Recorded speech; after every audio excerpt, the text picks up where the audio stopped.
மக்களே, இன்று நாம் திருக்குறள் 191ஆம் குறளை பார்க்கிறோம். இது திருக்குறளின் அறத்துப்பால் பகுதியில் உள்ள துறவறவியல் என்னும் பகுதியில் இடம்பெற்றுள்ள பயனில சொல்லாமை அதிகாரத்தின் முதல் குறள். பல்லார் முனிய பயனில சொல்லுவான், எல்லாரும் எள்ளப்படும்.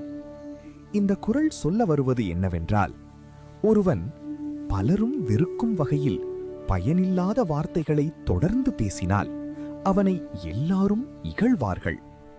சிலர் எந்த பயனும் இல்லாமல் பேசிக்கொண்டே இருப்பார்கள். அவர்களின் வார்த்தைகள் மற்றவர்களுக்கு நேரத்தை வீணாக்கும், மன அமைதியை கெடுக்கும், சில நேரங்களில் பிரச்சனைகளையும் உருவாக்கும். அதனால் நாம் பேசும் வார்த்தைகளுக்கு ஒரு அர்த்தமும் பயனும் இருக்க வேண்டும். பிறருக்கு நன்மை தரும் வார்த்தைகளை பேச வேண்டும், அல்லது அமைதியாக இருப்பதே நல்லது.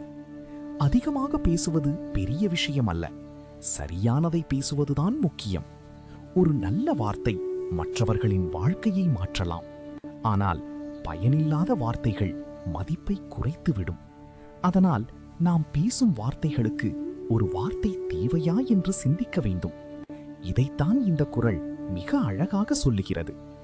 பல்லார் முனிய பயனில சொல்லுவான், எல்லாரும் எள்ளப்படும்.